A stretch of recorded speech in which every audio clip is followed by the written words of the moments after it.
You know, as far as geothermal, there really, when we talk about geothermal, there are two types of geothermal energy that we're interested in. You know, there's steam, where you drill a well and you're looking to flash that well and bring steam up and turn your turbine based on that hot temperature, that fluid.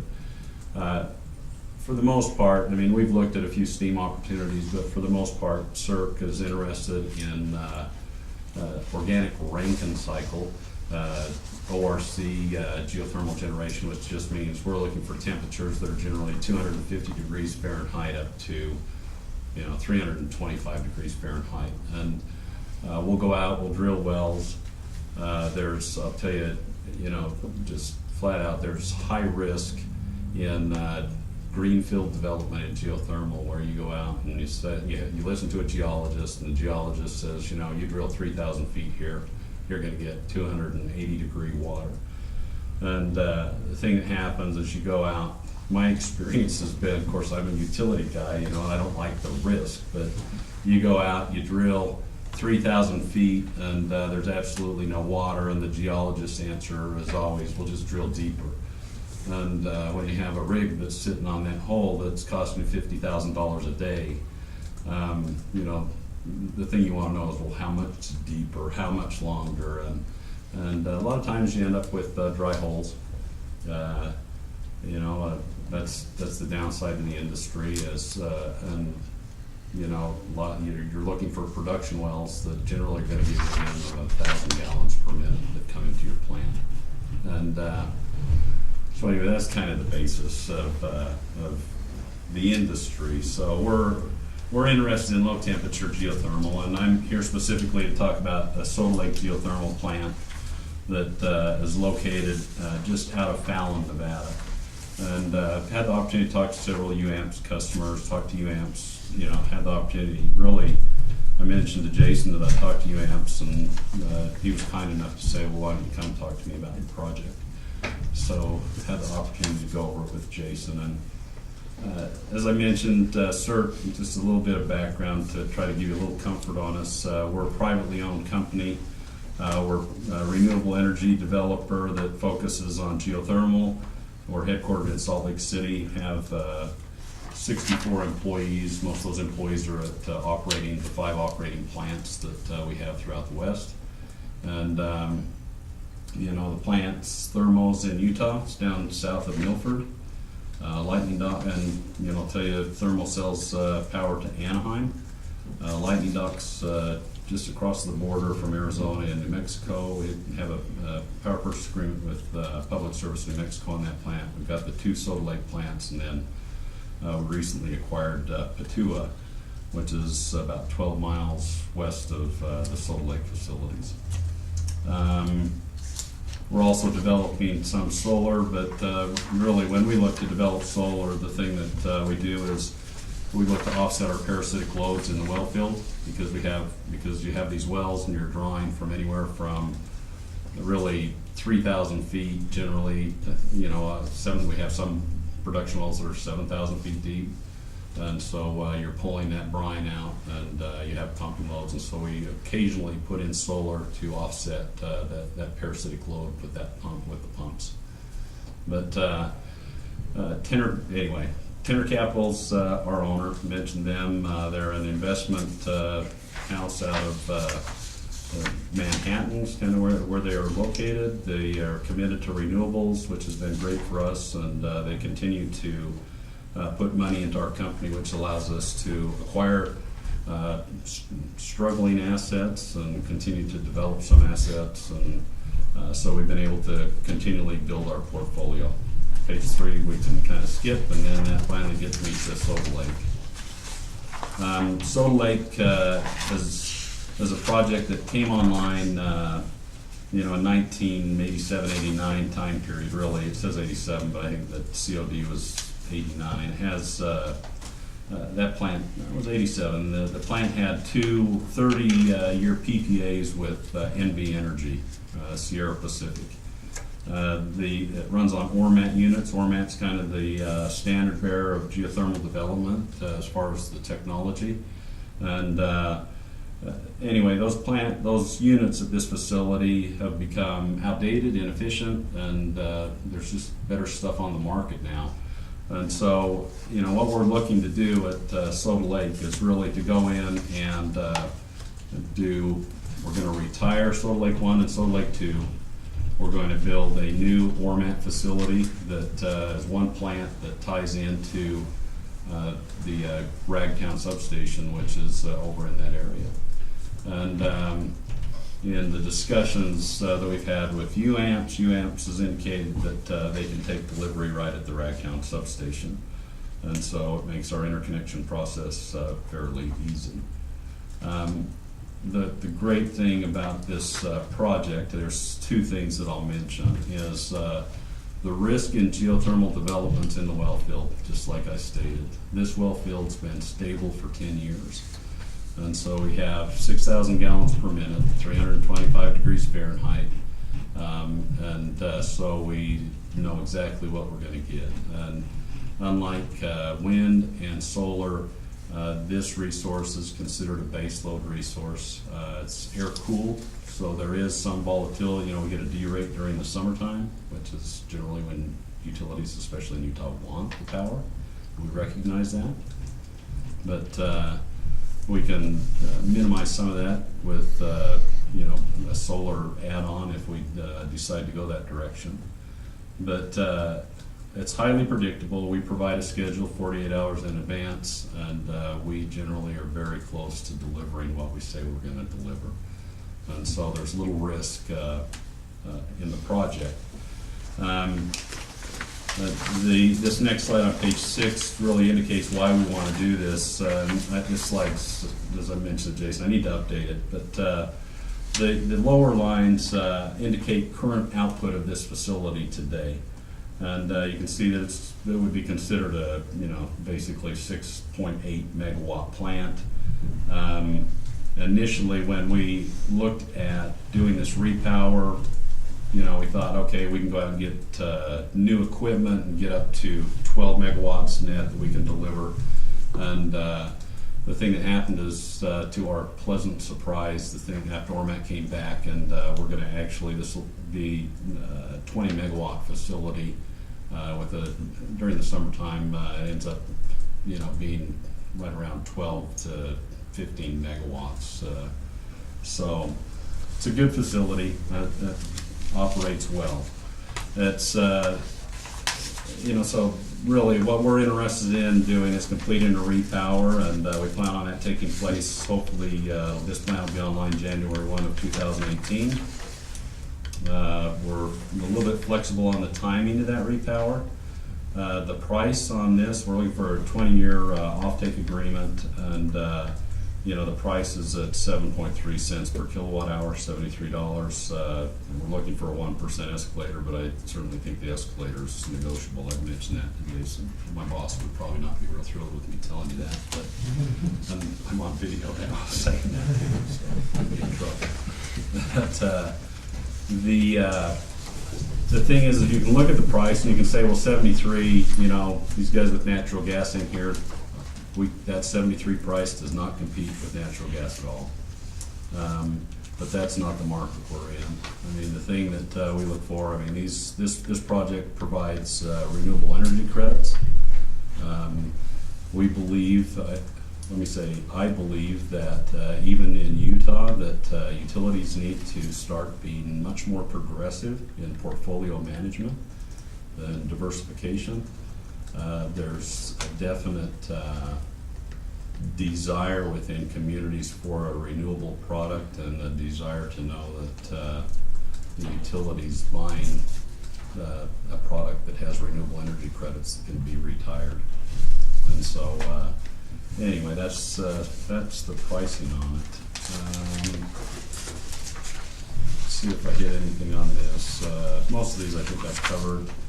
We get the increased output. There's minimal development risk. It's a reliable baseload product. We're a strong counterparty. And the other thing that I haven't mentioned is, look, one thing that we do on our projects is we say, for example, on this, the one slide says 125,000 megawatt hours is what we'll produce annually. We're actually closer to 150,000 megawatt hours annual. We'll step up and we'll say, look, we're gonna guarantee you that we're gonna deliver this amount of power to you. And if we fail to deliver, we're gonna pay you money. So the thing that happens is really the responsibility is on us to ensure that this product, when we do this repower, that it works and that we provide you with that product. Now, I'm not in here today asking Heber Light and Power to consider taking, 15 megawatts, or for that matter, probably even 5 megawatts. I'd love it if you'd take 5, but I don't think that's realistic. As we've talked, and as I've talked to other UAMPS members, the thing that makes sense to me, and part of my problem is I spent too much time on the other side of the business. You pointed at you, Bart. The thing is what makes sense to me is that you look at this product, especially based on cost, as how much can we take to provide a renewable opportunity to our customers without impacting our current rate structure. And I think when you run that number through your system, that's what you come up with. You don't have any impact on your customer base, on your rate base, and it puts you in a position where you can satisfy that desire from customers that are out there for a renewable product to show that you're being forward-thinking. We're just buying energy, not investing in a project, right? That's right. You're just you're buying energy and energy credit and renewable energy credits. But we're committing to a certain amount, like you said, you'd hope it'd be 5.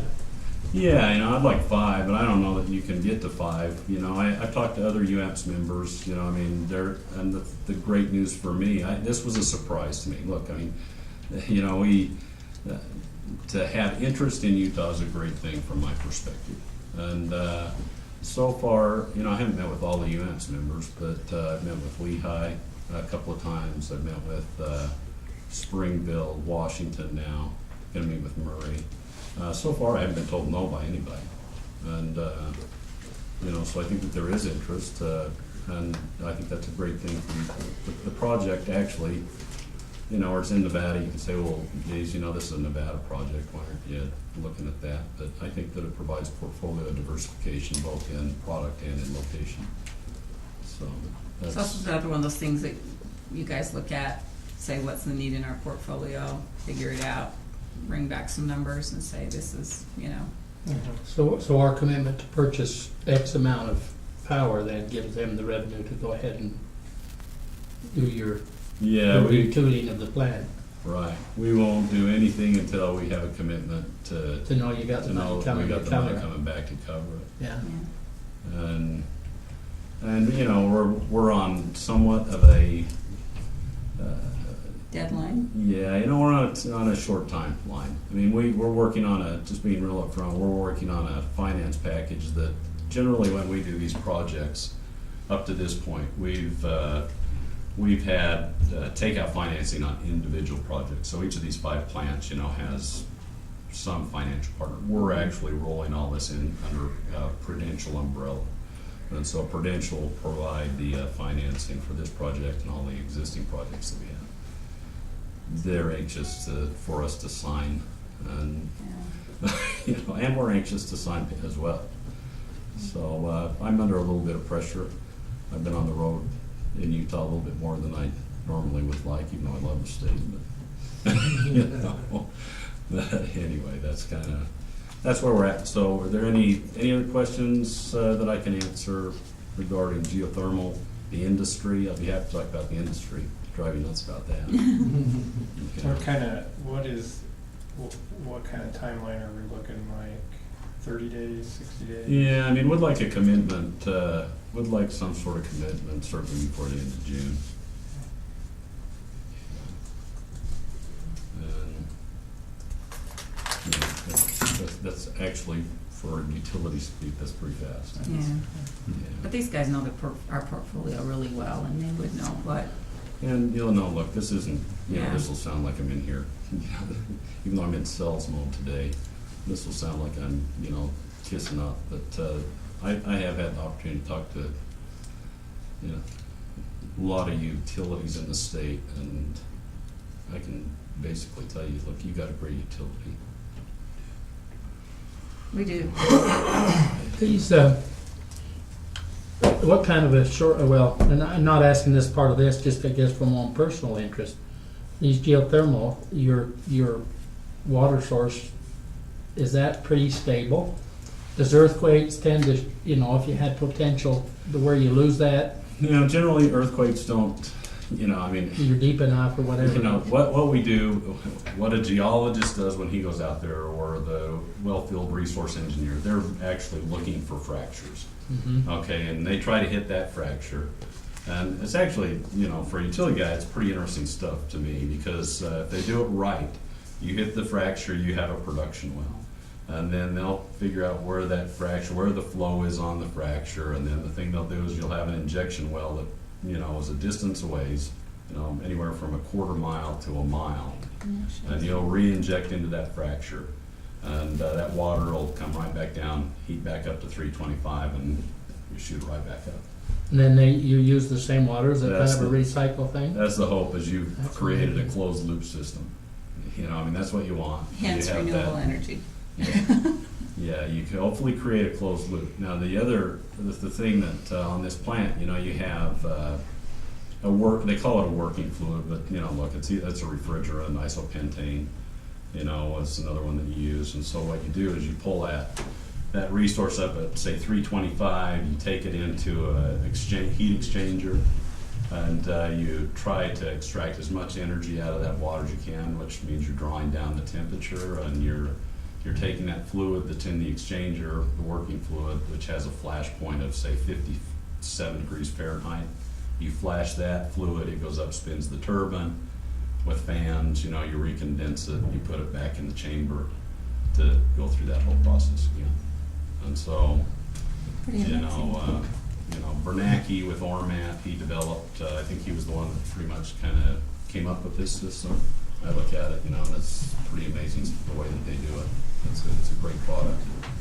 The difficulty for us, I won't keep you any longer, the difficulty for us is, the cost curve on solar has been so steep and so dramatic because it's an electronic component that it's made my life a little bit more challenging. I had to go back to my college days into sales mode a little bit more frequently like this. So anyway, that's the product, that's what we have, and I'd love to do something with Heber and some other players in Utah. In US. Thanks, Scott. Yeah, thank you. Yeah. Yeah, thanks. We'll have Scott come do some evaluation and present some numbers and thoughts to us. And Yeah, On both ends. Scott's on a short time frame, but we were fully intended on bringing the numbers back to the board in the June meeting. Perfect. We've been looking at this, and, basically everything Scott said, it is diversification, it is carbon-free. One of the other projects that we're currently in is a carbon-free project. I really don't know what those numbers are gonna be, and so this could be very competitive with that at some point, so. Back in 2012, it seems like we were looking at some type of thermal, whether it was cogen or whether it was an actual thermal plant. Do you remember that? That was with the other board. Was there no interest? Did we find a reason not to engage in that, or was it something totally different than what Scott's talking about?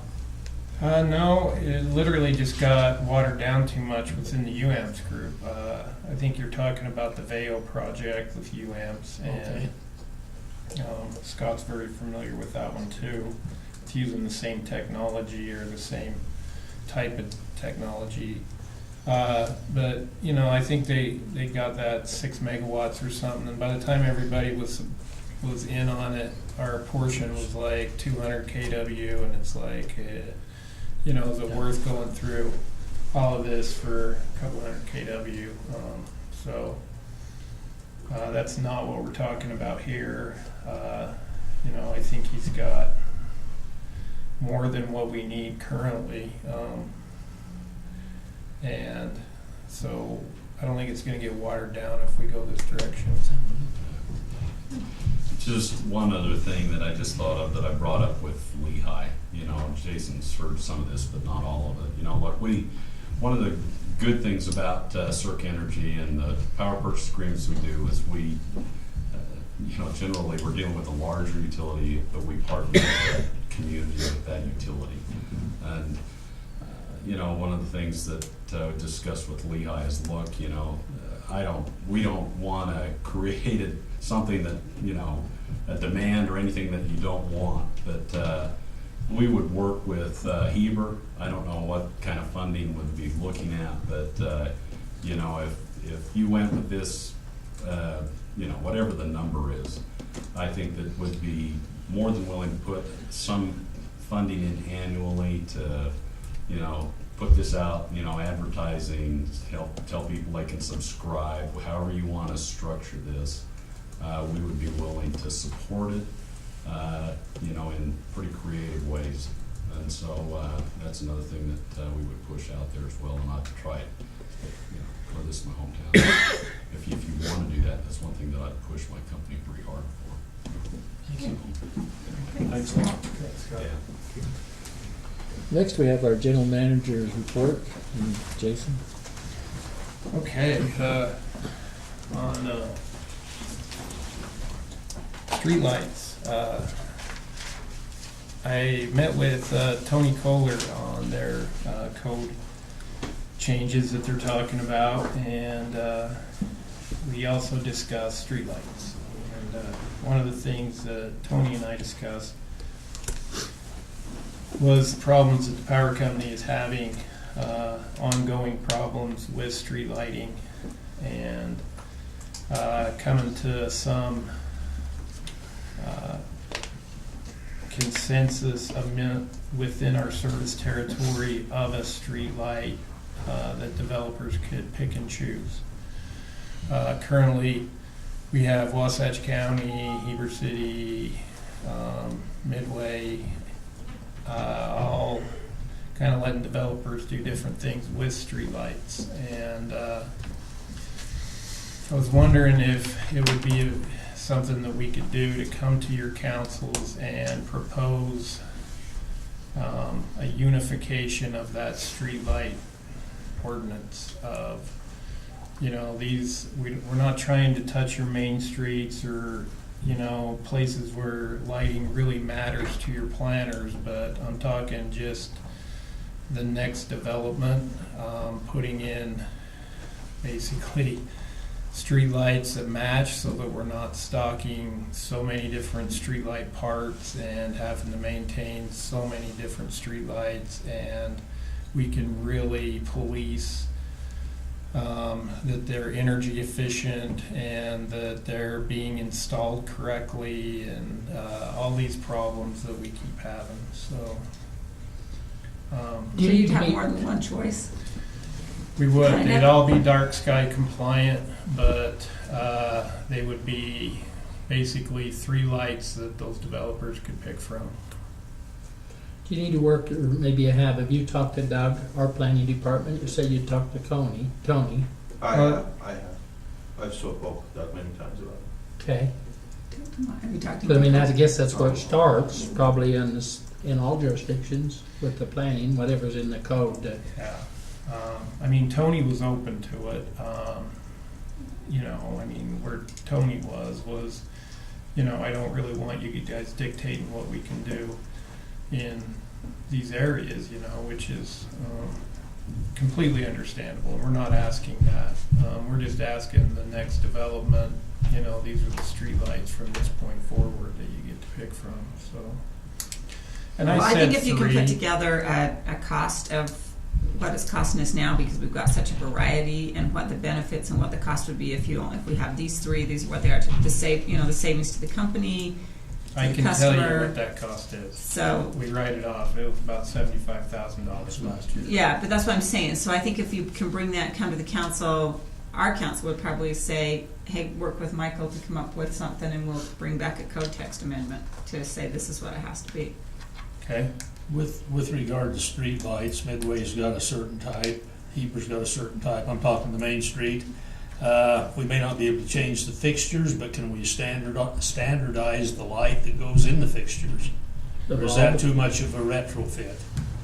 There is some retrofits that we can do, but we're really not looking to change your main streets. We're really not. We're just looking to get kind of a Uniformity. uniformity within the service territory so that we can stock the right poles. I mean, if a pole gets hit right now, we don't have it in stock. Cities don't keep it in stock, so it stays unlit for months.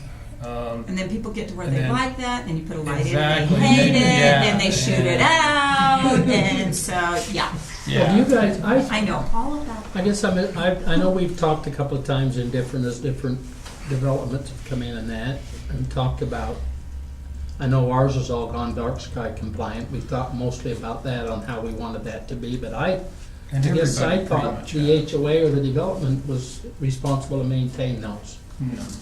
Once they're accepted and become part of the system, then you guys. If it's a gated place, then they're maintaining them. But otherwise, no. But even in some of those instances, it's becoming a problem because we're getting. You seem to be We're the getting logical drug place in. to get the stuff. What kind of response have you got from Doug? All right. He's okay to work as we work together? I think with those guys, you know, He's okay. and that's why we're asking if we can come to the councils. Yeah, You can come, what You bet. I'd like to do is just put some language wording, how we'd like that to word, so they can read it and see it in front of them. And then they can Yeah. look at it from that point. If we got some type of language, what you'd like the code to read, then just give us. and all we have to do is add it, copy it in our Would code. would it be tweaked or codes written different structure? Are they close enough? Well, I mean, we could adjust. Well, it. you'll just The adjust general- it to wherever what it says in there Where it for fits in there. lights. You know, it actually has a specification based on a Heber Light and Power, who is our provider, recommendation. So, Yeah, and we're just looking for direction is all, and is that the best way to go? can you bring pictures of what they'll look like? Absolutely. The three to choose We've got from. I'm just pictures. saying, they'll want to see pictures. We've got pictures, and Have you selected the ones you want, or? Harold's got a good. Did I you pick something said nice, Harold? 3, but I think Harold's picked 5 or 6. I mean, he's. I'd being a say lot narrow nicer it than down. I am. Yeah, too many, Yeah. too many is I think confusion. I think we can get to a spot where we've got 3, Yeah, that's, and the ideal is once we get everybody sold off on that, we will purchase the 3 different lights and put them in our facility yeah, as lights, and then the developer can come there and look at it and say, I like that. yeah, that's the one I want. that's the ones we want. That's a good Yeah, idea. if you just have a little display like Home Depot, and then they come, pick their light, You We- raised we- it. we set it up for just put a little Just display. kind of just direction. We'd really like to craft what we would like the councils to pass, and Let me like know when the you're mayor ready, we'll said, schedule and then come before the councils, and hopefully, you know, we can get council support. I'll be honest, we've been working with planners, and we're just not getting there, and it's not the planner's fault, it's time commitments and everything else, and so we're just fighting it on the back end constantly, and so I think the planners are all in agreement that they're not against this, but. Well, they're hearing, they're hollering from all the developers that want to choose their own little. But it'll make their life easier if they just say, Well, go there's talk- your choices. Well, and go talk to Heber Light and Power, because we want to like design the streetlight circuits so that we know where they're at, so that we know they're getting buried deep enough. We're just having so many problems on the stuff underground too, so, let me know when you're ready to schedule, and we'll get you on. Yeah, let me know. okay. You guys too? Yeah. We got a budget meeting on the 16th. The second that's already pretty well filled up on my agenda. We're like thinking probably July, August Probably July. timeframe. That's probably a better time. Yeah. Yeah, just My let me council know. will be burned out by end of June with all the meetings we're going to. You're good, Bob. All the babies. You're good. Oh, yeah, that's Tell 'em fine that. with me. Tell them to buck up. It's only been going on for like 16 years. Yeah. we're patient, whatever it takes to try to get this thing done. Box of chocolates from you, two cities would be fine for Charleston once in a while, you know. You Rock- got checked today, what are you complaining about? Maybe this is a city thing here. Rocky Mountain Power update. We are working with Rocky Mountain Power. The discussions have heated up dramatically from the last time we met. We probably met with them 3 or 4 times this past month. And I think they are very motivated to get a contract done on the line construction from Midway to Heber. Which is a complete turnaround from where we were back 1st April, or that time frame. I'd like to ask all of you to check out the website. We completely revitalized it, and please give us your feedback on that. What's the address? Heber H. HeberPower.com. I signed up for your automatic billing stuff. Good. No problems? Yeah, I got in there and I did a little bit to try to get my code number worked through, but what the code number did something and then it hooked me in and it says, ready for your bill. Good. Worked good. Customer survey. We sent the customer survey out to board members. We've also had it on Facebook for a couple months now, and we've got some responses back on our customer survey. And the next step is to take that out to the whole customer base. It's important to note, talking about this geothermal, one of the questions on the survey is how important is renewable energy to you? And you know, the feedback that we get from that can help us in planning on whether or not there is appetite for a renewable rate for a project like that. Yes, it's a little bit higher in price, but if there are people out there willing to pay a little bit more for their electricity because it's 100% renewable, then that gives us a place to retire those RECs that Scott was talking about. We also have RECs on the Jordanelle, and we have RECs on Horse Butte that we're holding on to in the hopes of getting a renewable rate in place. So, and then Questar Gas completed an upgrade coming down Highway 32 and tying into the Heber Valley system. That increased their transportation ability. And the power plant had always been an interruptible customer, not by choice, but because Questar Gas did not have the capacity in the system here in Heber, in the Heber Valley, to sell us firm gas at the power plant. As soon as that upgrade was done, we asked for 500 decatherms a day of firm transportation